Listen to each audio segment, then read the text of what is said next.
Alors que le gouvernement Trudeau a promis de légaliser la consommation de marijuana, les embûches se multiplient pour les distributeurs de cannabis à des fins thérapeutiques. On en parle cette semaine au Bulletin.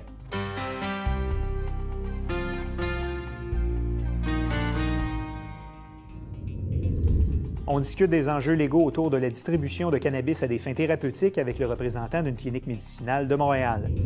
Aussi à l'émission, la STM a dévoilé son budget pour l'année 2017. On parle des hausses de services offerts à la clientèle avec le président du conseil d'administration de la STM. Et les popotes roulantes fêtent leur 50e anniversaire. On découvre leur rôle avec la présidente du regroupement des popotes roulantes.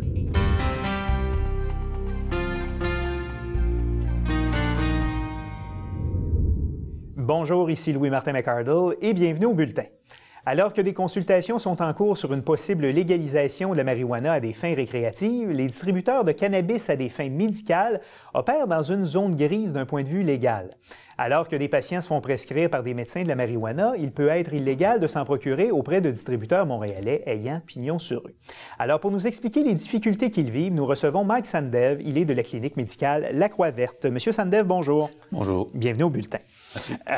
Avant qu'on parle vraiment des difficultés que vous vivez, du cadre légal qui n'est peut-être pas totalement adapté pour l'instant, expliquez-nous qu'est-ce que vous faites à la clinique La Croix-Verte. Clinique La Croix-Verte, c'est un centre où est-ce que les gens qui se font souvent dire qu'il n'y a plus d'espoir viennent nous voir.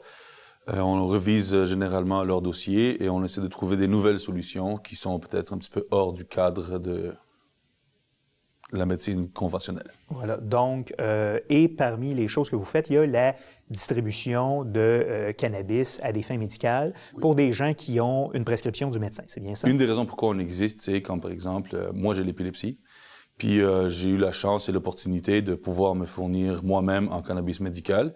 Mais, par exemple, je sais pas, quelqu'un qui a 85 ans n'a peut-être pas la même chance et opportunité de le faire. Et donc, vous avez une clinique à Québec et une à Montréal, dans le quartier Centre-Sud, sur Ontario. C'est bien ça? Exactement. D'accord. Le gouvernement Trudeau a promis en campagne électorale de légaliser la marijuana à des fins récréatives. Pour ce qui est du cannabis à des fins médicales, il y a présentement un cadre qui permet à des gens de s'en faire prescrire, mais il y a une difficulté, c'est celle qu'on ne peut en acheter d'un distributeur. C'est bien ça? C'est exactement ça. Les producteurs licenciés du gouvernement ont le droit de produire pour des gens qui sont malades, auxquels ils fournissent des permis, mais ils n'ont pas de centre de distribution en tel quel. Donc, les gens doivent aller sur l'Internet et commander leurs médicaments. Pour certains, ça fait, pour certains, ça fait pas. OK.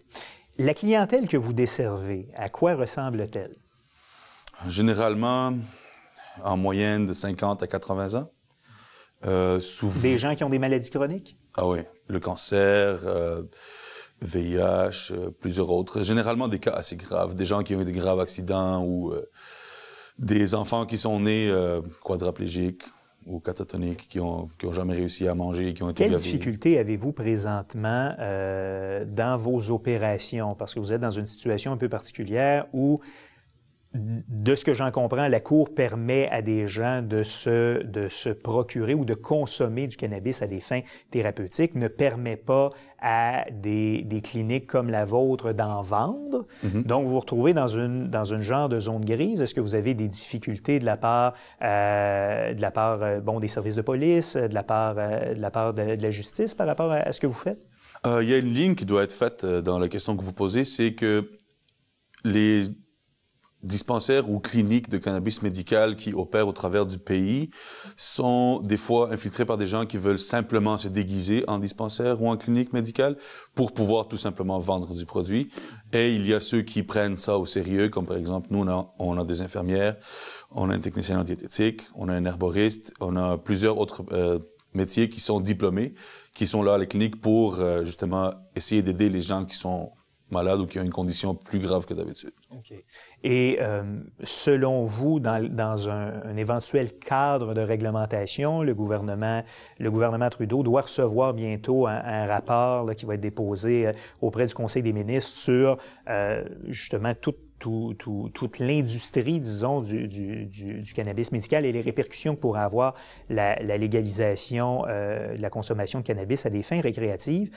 Qu'est-ce que vous souhaitez qu'il y ait comme encadrement pour des cliniques comme la vôtre, pour s'assurer d'éviter justement des dérives où des gens, pour ne pas les nommer, peut-être du crime organisé, voudront s'emparer de ce marché-là, qui peut être un marché lucratif là, pour eux? Moi, je crois qu'il faudrait avoir un bon protocole à suivre. Il faudrait des règles sensées mais strictes pour que les gens qui font ça sérieusement puissent continuer de le faire. Et comme ça, on pourrait enlever les gens qui ne sont pas là pour réellement fournir un médicament à des gens qui sont malades. Je pense qu'il pourrait y avoir un contrôle de qualité du produit. Il faudrait demander une meilleure traçabilité des produits. Ce sont des choses qui, généralement, demandent une supérieure organisation que des gens qui ne sont pas sérieux ne vont pas être capables de se rendre ou faire. OK. Et vous, de votre côté, est-ce que, justement, vous avez déjà implanté ce type de contrôle de la qualité-là sur les produits? J'imagine les taux de THC qu'on peut retrouver à l'intérieur des différents produits. Tout ça est contrôlé? Moi, quand je fais des produits, c'est plus difficile de les contrôler parce que je les fais customiser pour chaque client. Mais pour régler le problème de stabilité, nous faisons affaire avec des fournisseurs que eux testent leurs produits en laboratoire. On va poursuivre justement la discussion concernant la légalisation de la marijuana à des fins récréatives au courant des prochaines minutes avec Florence Breton. Mike Sandev, donc vous êtes de la clinique La Croix Verte. Merci d'avoir été là. Merci à vous.